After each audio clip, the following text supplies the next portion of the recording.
What's up guys? Maglalaro nga pala ako ng Roblox ng 99 Nights in the Forest. Naghahanap nga pala ako ng kaibigan. Nakapasok na ako. Nakakita na ako ng kaibigan. Hit na pala ako ng numbers. At ang napili ko nga pala ay 5. Pero naglipat nga pala ako sa kabila. Ang kasama ko dun ay lalaki na si Bess. At nakapasok na ako. Maglalaro na nga pala kami na si Bess na lalaki.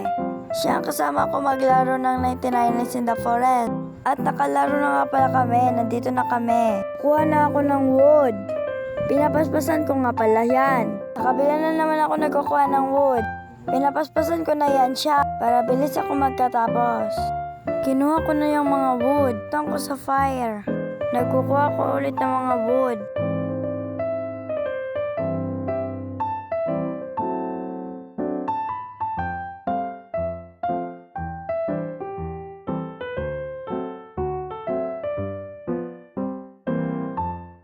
Habol ako ng wolf. Umuwi ako sa main.